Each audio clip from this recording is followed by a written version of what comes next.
Welcome to Uncommon Minds, where we sit down with truly amazing innovators and unique practitioners across common fields who think outside the box and carve their own paths to success. I'm your host, Shelly and Rev. Let's lean into another great episode right now. Hi, everyone. Welcome to this special episode of Uncommon Minds called Love Calling. I'm so excited to bring this episode to you, not only because of the content, which is brilliant, and I'm sure you're going to fall in love with it just as much as we did, but because of all of the true love and passion that went into making this possible. We're so excited to bring to you a great interview with the Reverend Dr. Jacqui Lewis about love in practice, in theology, and just the embracing of love. As we go through so much difficulty these days, we feel like it is a timely episode, and it's very unique in terms of how we approach the topic, and the understanding and clarity that you'll get out of it is truly remarkable and uncommon.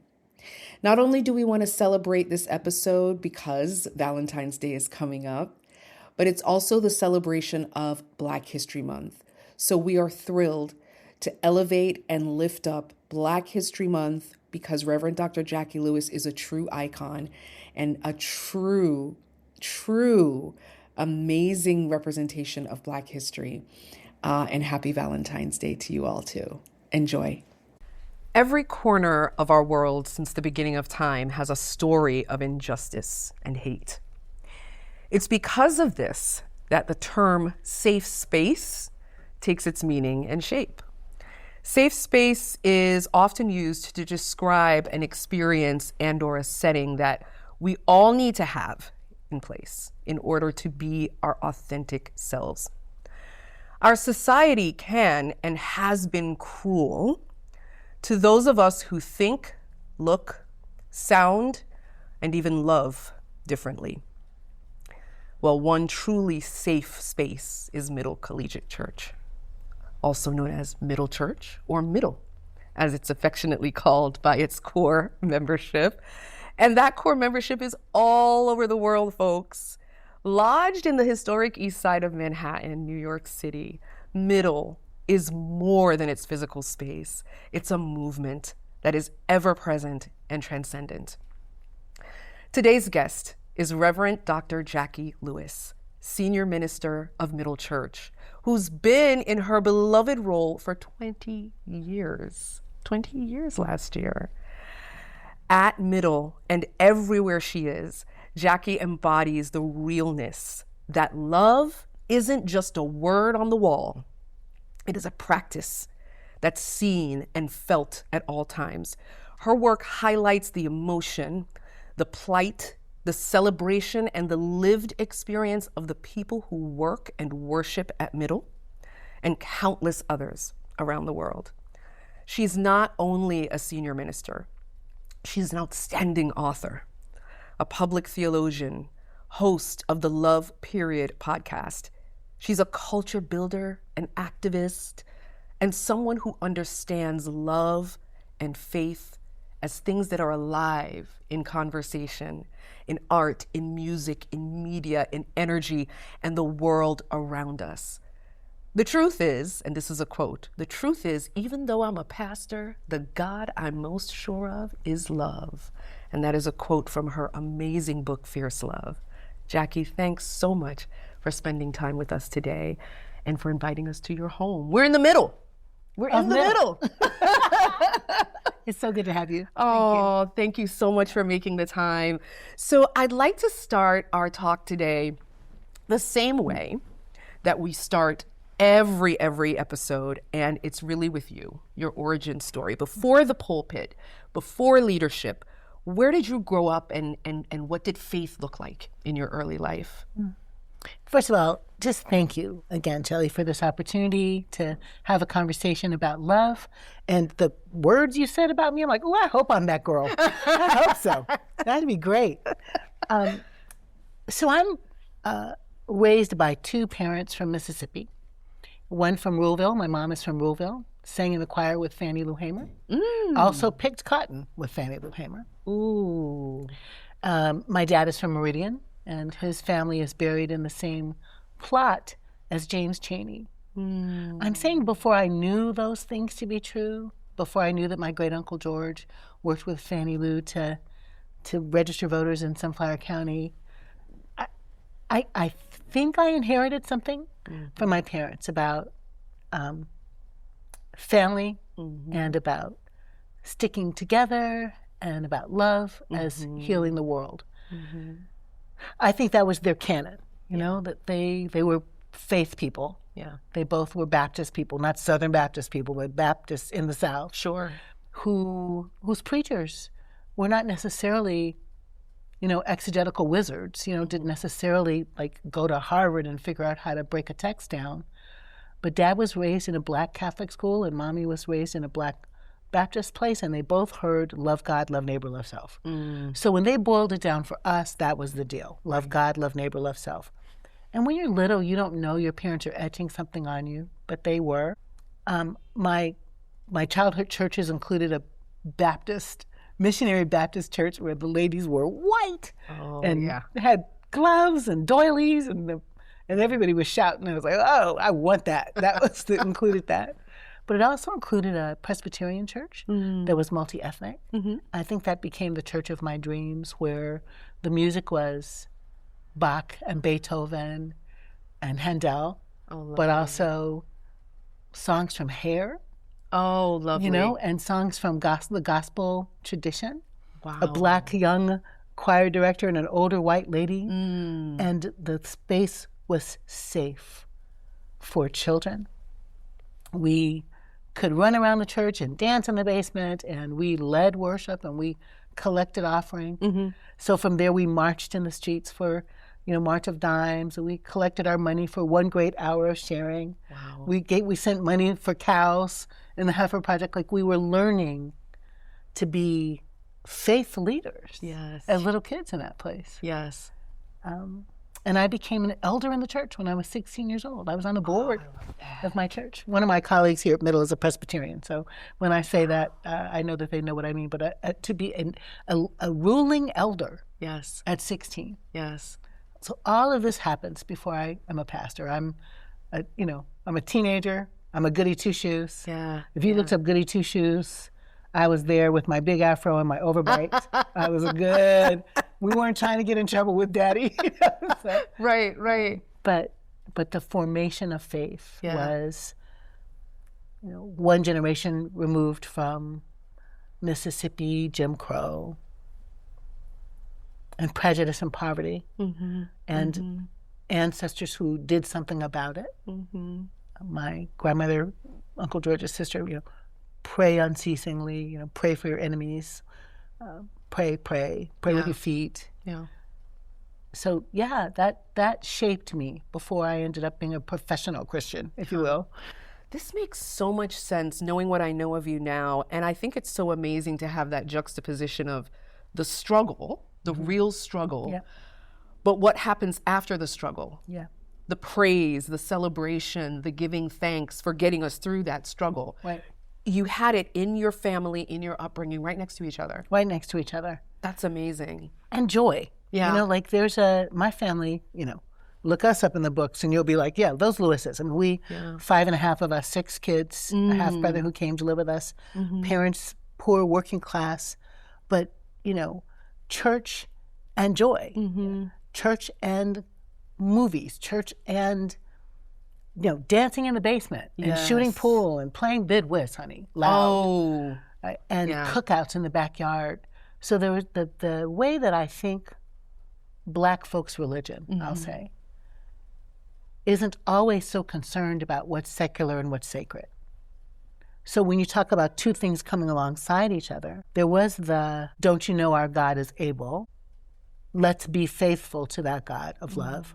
But also, we're going to jam to some 70s music and dance and laugh and tease each other. So they were not prissy about faith. Yeah. So they were really showing you that God was everywhere and in everything. Yes. 100%. There was no separation. Absolutely not. And Yeah. I'm describing my little kid feeling of my family. Yeah. That God was everywhere in all the things. Yeah. You don't eat without saying grace. You Yeah. pray every night by the side of your bed. Yeah. You pray away the boogeyman. That was very much a part of what it was. Mm-hmm. I do think growing up, getting into the teenager space, Mm-hmm. I think I felt clearer then that God could fall out of love with me. Mm. And what I mean by that is, I never thought that. But the messages were conflicting then. Okay. Be good, or, right? Not just be, but be good, or. And I think, if we're honest, most of us who have had a church life have had that phase of church life. Right. Where It's God- fear-based. Absolutely. It's this fear-based 100. application. Yeah. 100%. God is the third parent and has more superpowers than the other ones. And you are in the business of pleasing God then. And you can fail God. So when I teasingly say, I worked hard to stay out of trouble with my parents, I worked super hard to stay out of trouble with God. So my activism was pleasing to God. My service was pleasing to God. Caring for my family, being a good big sister, doing the chores. But girl, sexuality, I just felt crystal clear that God wasn't trying to have that. Yeah. Yeah. And so that wasn't bad. Yeah. But as I revisit that, I think, well, that was kind of a constraint on part of your development as a young person. Keep your pantaloons on. Yeah. Keep your dress down. No premarital anything. Yeah. And again, someone's listening to this, I'm saying, that's not bad. That's good teaching, to teach people, young people, to be careful with their bodies, to take care of their bodies. But it did get wrapped up in God in a way that I think has been problematic. Yes. For girl children, especially, and for queer people everywhere. Yes. Like that sexuality, that identity as a sexual person, when gets wrapped up in God, can cause young people to think that their sexual self is bad. Yeah. And their sexual self is good. Yeah. Yeah. What I love, though, about your book and Fierce Love is that all the wrestling you did and then the liberation that you found. Ooh, yes. It's woven all through your book. Yeah. You talk about it in your early years as a little girl and what happened as a little girl. Yes. Then you talk about your first boyfriend, and then you go on and on up to present day.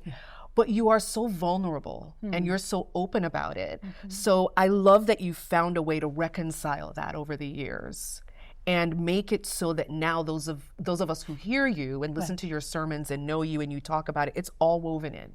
I hope it's helpful. Yeah. I took risks there. Yeah. I'm telling my childhood story of, bad touch, I say, but so many people have had inappropriate actions happen to them as young people around sex, which is horrible. And the church, the world needs to do better about that. Yeah. But to survive that, to be curious about that, to be virginal and good girl. Yeah. But also, I think that the vulnerability, the truth telling, I hope unlocks for the people in my audience what I wish for all of us, which is that we would think we are all created in the image of God. And God doesn't have any genitalia. Right. And so God's they-ness is a part of all of us. And the beauty of human relationships, the beauty of connectivity, of handholding, of intimacy, of sexuality is all a part of God's beautiful creation. Your church centers love in a very intentional way. And while this question may sound simple or simplistic, I think it's not meant to be. Because I believe love is such a broad-ranging sentiment that, and practice, that many of us connect it to very specific things in order to understand it better and connect to it. Often we realize, though, in the process of doing that we're limiting ourselves, right? As you know it, what does love actually mean in theology? Beyond the feel-good version that it can often be associated with in your theology, what does love actually mean? That's the question. That's the one. Yeah. So I think the word love in English just doesn't have enough nuance for us, and that might be why we end up with only one notion of love, a feel-good notion of love, or a simplistic idea of what it is. So I'm just going to think about the Greek language for a second, which was the first language of the New Testament, if you will. I mean, it was Aramaic, and then it was translated into Greek. They have 3 words for love. One is phileo, which the word Philadelphia or philanthropy come from, philosophy even. But the idea of a friendship love, a love for humankind, a care for humankind, one to the other. Yeah. Eros, which is maybe where most of us get stuck, right? But eros, the word erotic, comes from that. Sure. So the kind of romantic love that's got sexual tension and please bring me some flowers type of love. Yeah. And then agape is this love that's a higher consciousness kind of love, like the kind of love we think God has for us. An unconditional love, a no matter what, I got you love. Maybe parents have that kind of love for their kids. Sure. What I think can happen in each of those 3 kinds of things, though, is love smiles all the time. Love is always patient and always kind, which is what Paul says, and I disagree. Love is not patient about injustice, for example. So I try to complexify love as ferocious courage in the face of what happens in the world and rule-breaking kindness. Yeah. That doesn't take any stuff about injustice. Sure. Wildly candid, heroically truth-telling. Sure. Willing to confront evil. Willing to walk away when you're being abused. Love that is grounded in love of self, and then love of neighbor, and then love of God or your higher power. Right. And I want to say we miss the love of self part most.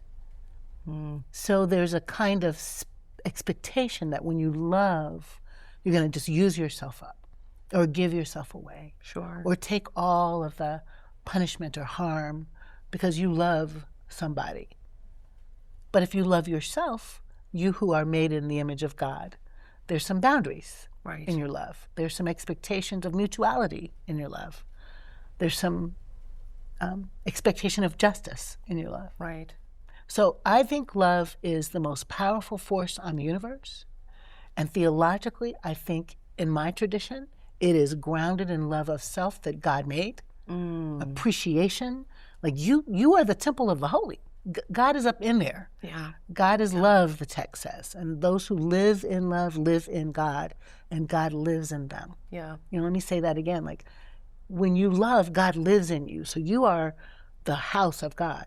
You got to love that house. You got to feed that house and water that house and care for that house and protect that house and admire that house and look at the handiwork of God and be like, look what she did. Look at what God did. This is amazing. That, I think, is essential. How do you love a neighbor if you don't love yourself? You're your closest neighbor.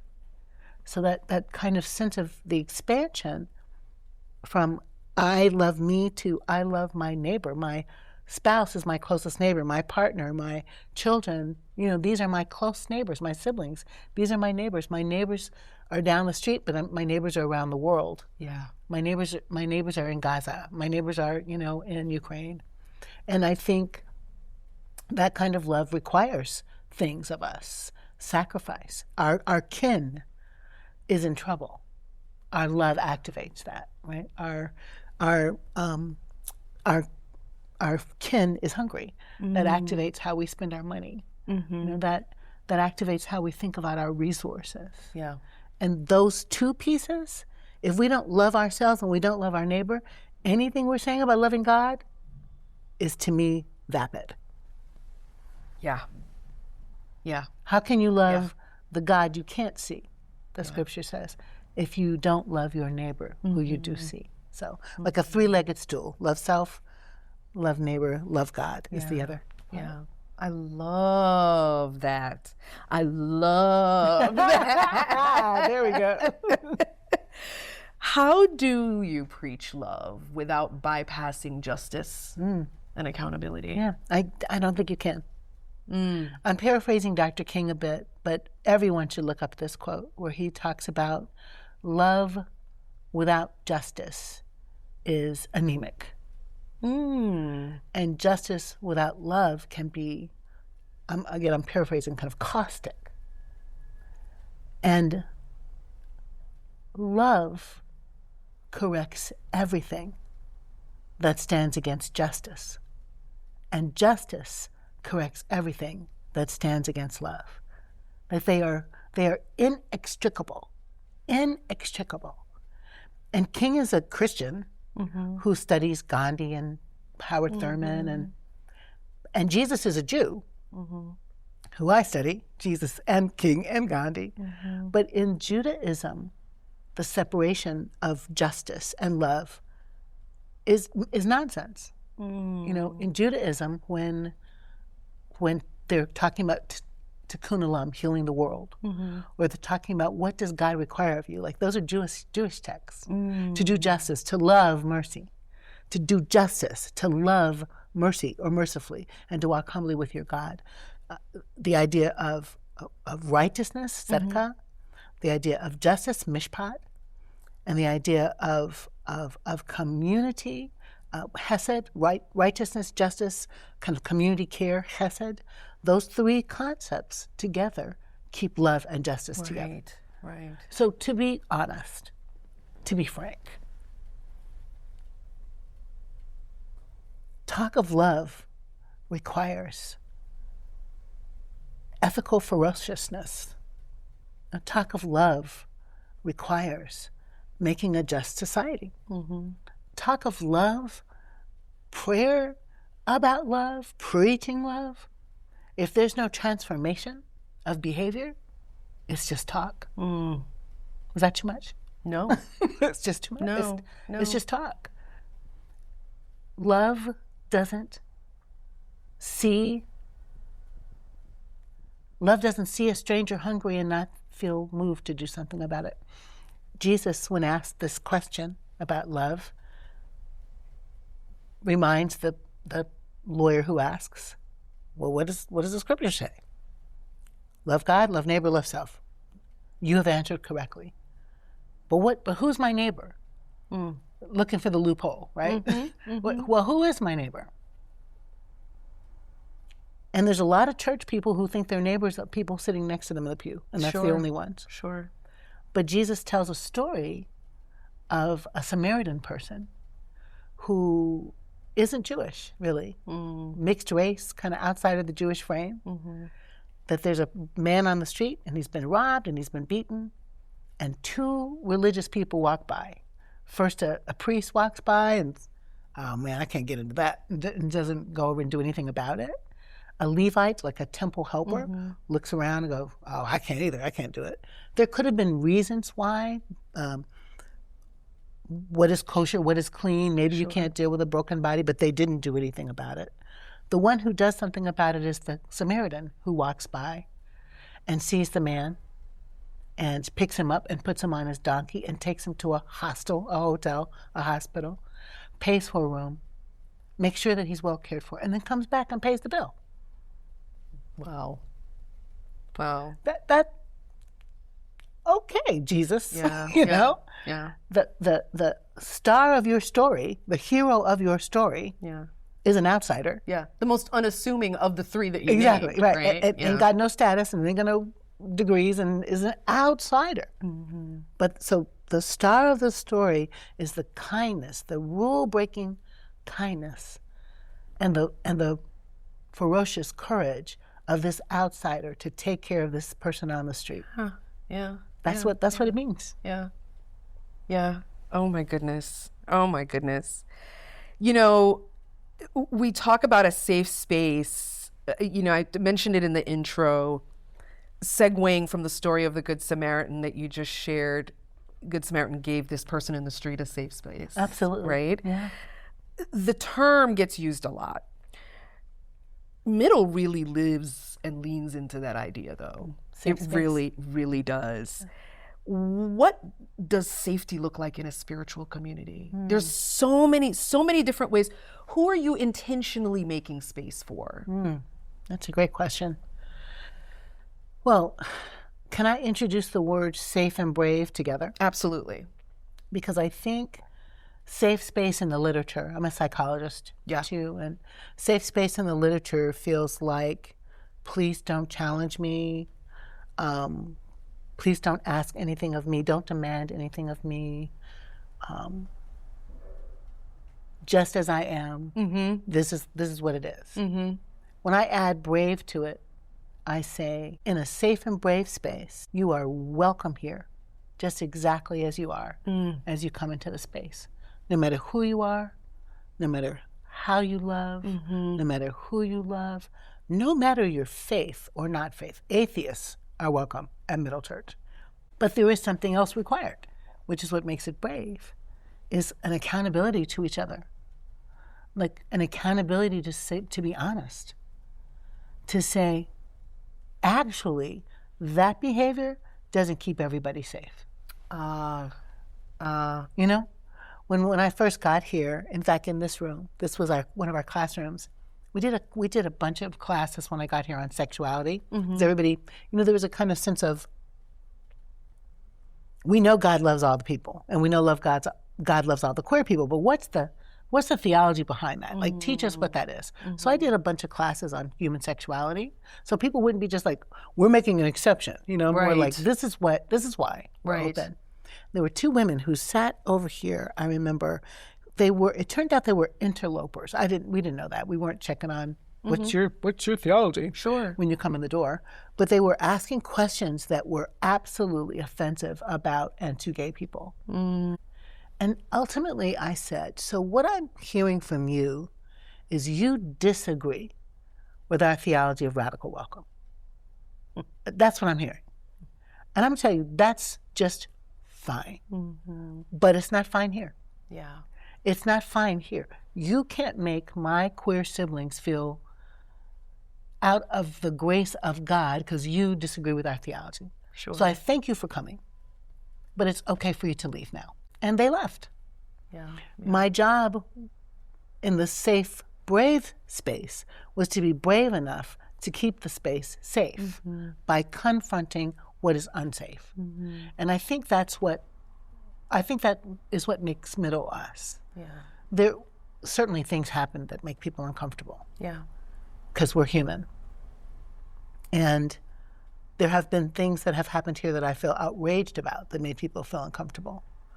But predominantly, safe means a radical welcome to everyone. And to teach it and preach it and model it. And then to teach it and preach it and model it.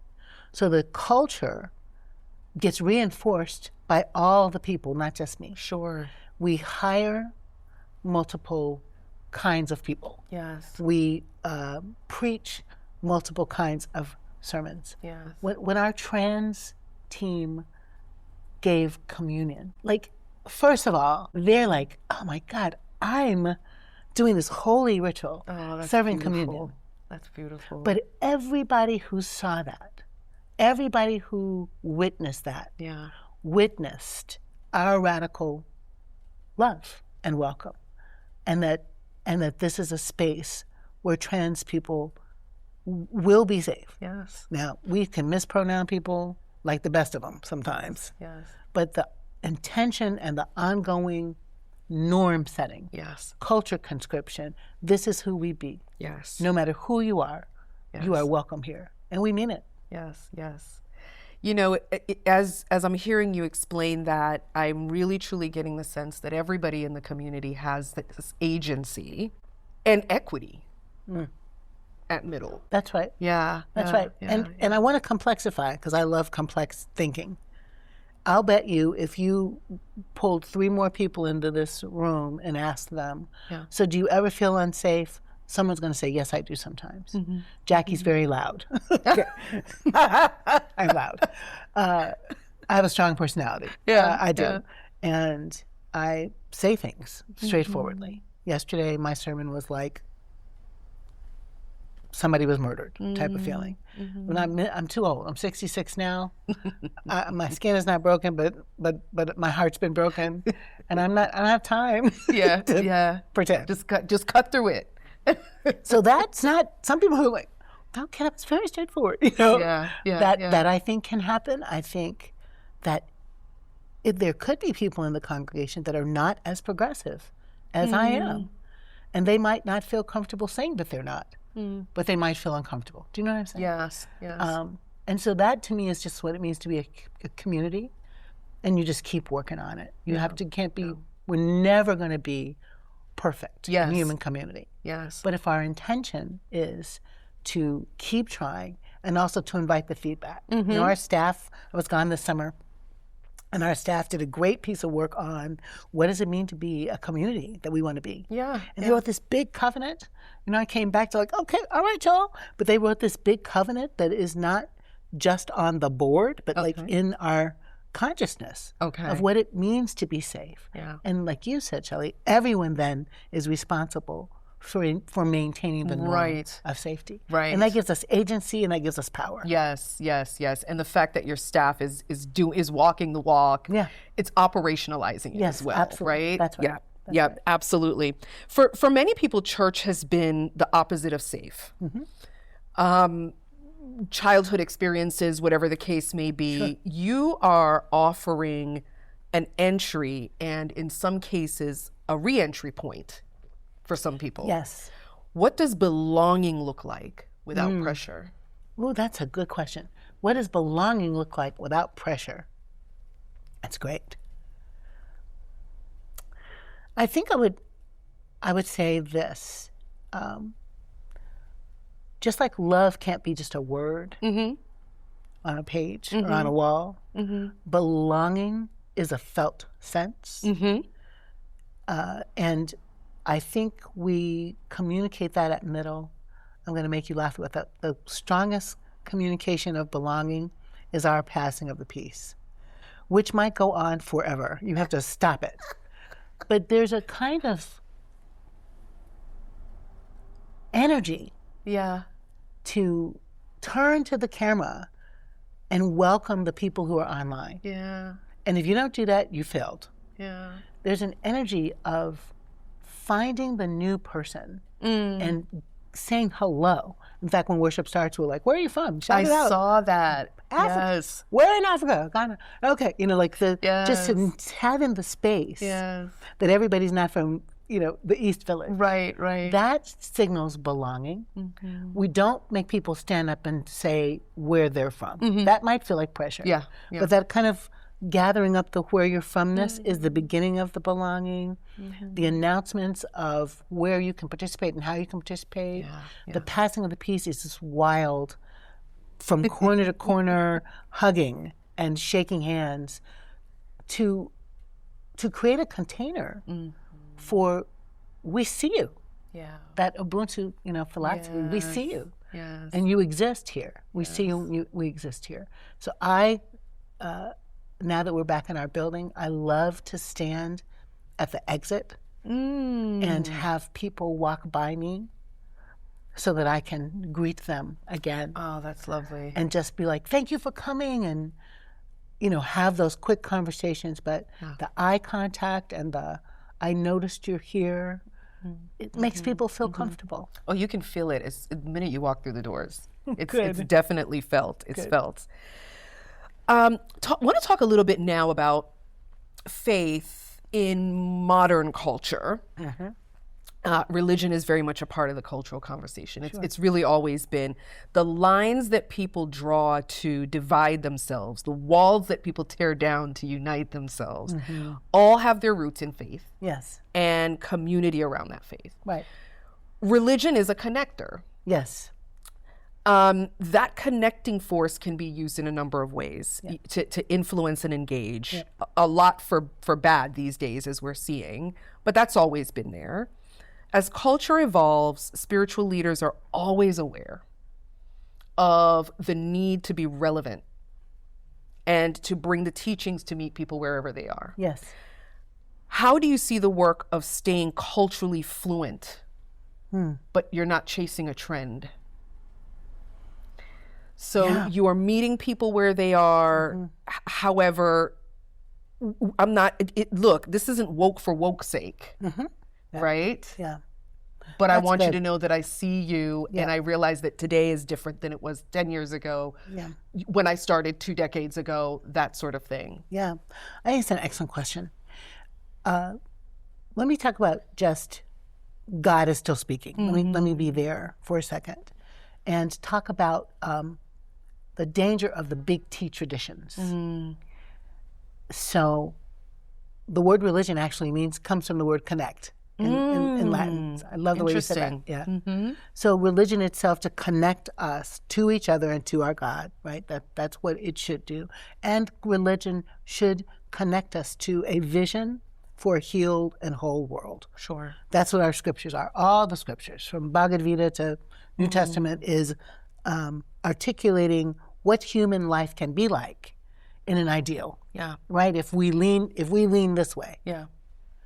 So, in the big T sense, the big tradition sense, the church was of the world, not against the world. The church was not shaping culture, but being shaped by culture. So Jesus' little movement of radical Jews first were pushing against some of the big T traditions of Judaism, Okay. you know, that they felt perhaps had been corrupted by the culture of Rome. That makes sense, right? So they're like, you've heard it say, but I say, kind of an energy. Because the big T tradition of Judaism had become very brittle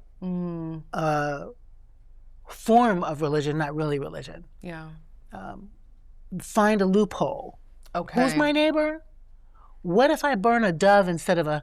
So not the spirit of the law, but the scaffolding of law that was brittle and a form, not a function of spiritual health. Sure.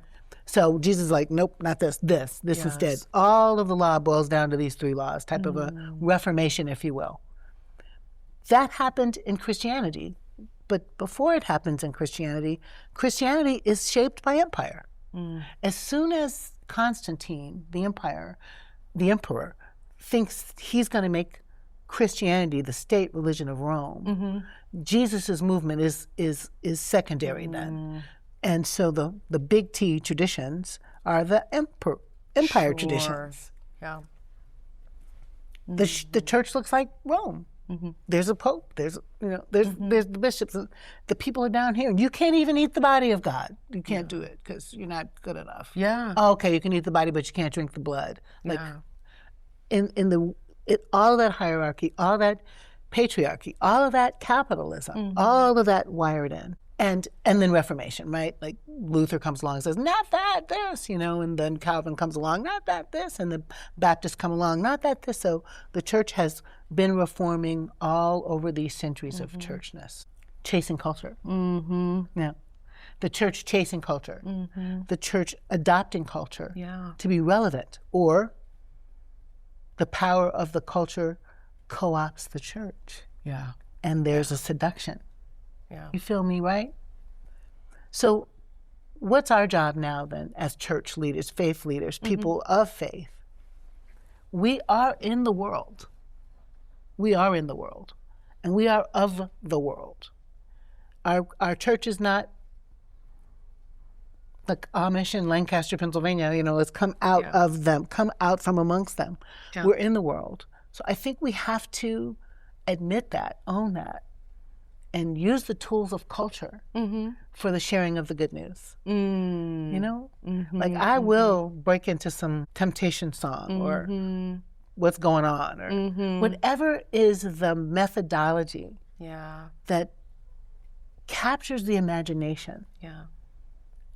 I'm down to try. And this is how you learned it, right? This is the playing of hair, the same time you're playing a traditional or singing a traditional gospel. Exactly. And why isn't Love Power by Luther Vandross exactly the right anthem for that Pride Sunday? Why isn't This Is Me exactly the right music to use?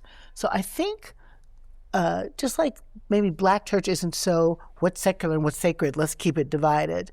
I, as a clergy, I am a girl who loves a movie. I love music, all kinds of music. I love the theater, those references. are in the zeitgeist. So if I can help somebody come to understand who God is, because I did a reference to Jesus Christ Superstar, I'm down. Yeah. I'm down for that. And that to me feels like an appropriate way for culture to further my aim. Yes. Which is to convert the world to love. Yes, yes, yes. You are leading at a senior level in a space that hasn't always made room for women. Hasn't always made room for women, especially progressive women. Progressive women who are women of color. Come on, we just need to add as many layers as possible. Right. What has the journey been like? That's a loaded question. I know you could go so many different directions with that question, but how would you sum that up? What has the journey been like? Thank you for asking that. When I felt called to ministry, I was about 7 years old. I kind of fell in love with God within the communion moment. The preacher was saying some words about what it means, and my mother was over here, this bread means God will always love you. Oh. What? And this bread means God will never leave you. Okay, got it. Right? That's it. Yeah. So I started feeling a call to ministry then. And everyone didn't think I should do it. In fact, my dad said, girls can't be preachers. And my male preacher said, if it's a calling, it'll stick with you. So it did.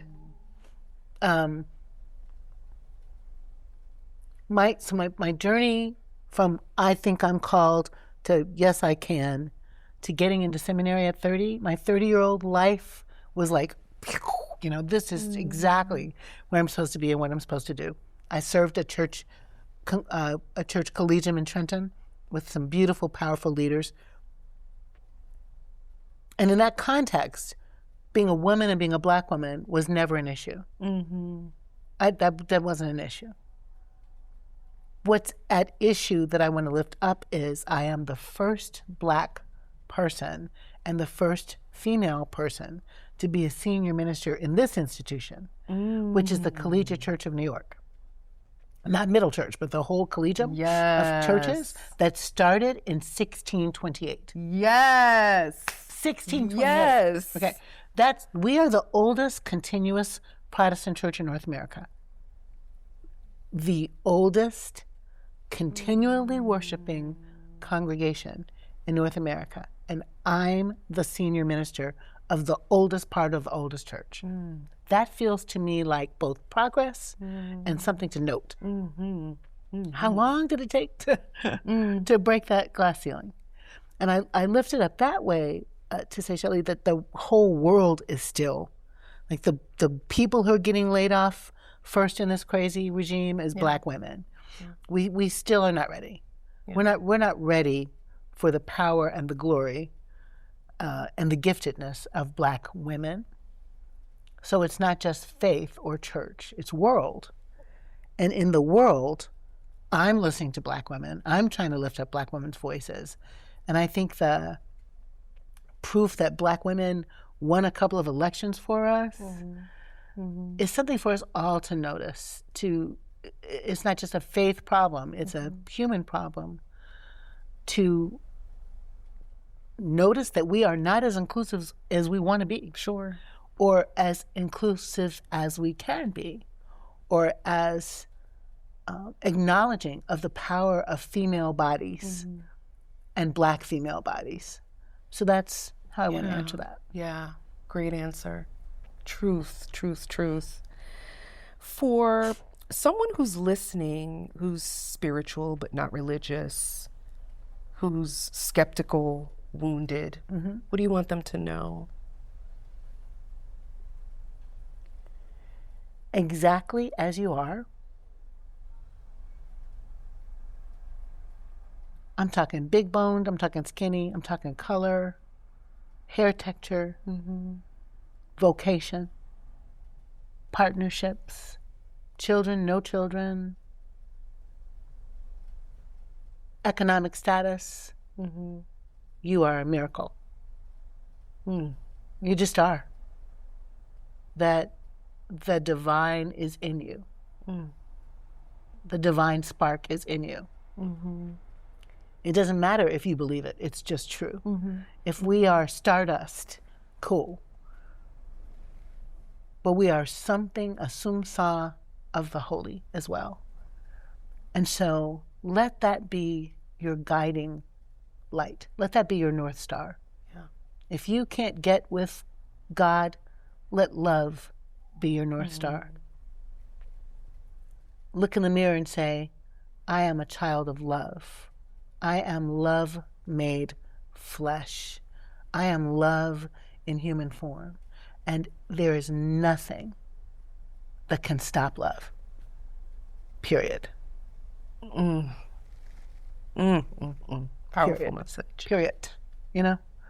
And if we all were saying that to ourselves, think about the healing energy in the world, as opposed to the competition and the fighting and the domination and the. I think these little domineering, authoritarian people don't love themselves. They don't like themselves, and they're trying to build a self by destroying the world. Yeah. Powerful. So we ask each of our guests a signature question when we come to the close, and it ties in the theme of our show, Uncommon Minds, with the work. What's one uncommon insight about spiritual leadership you wish you knew before you started on your path?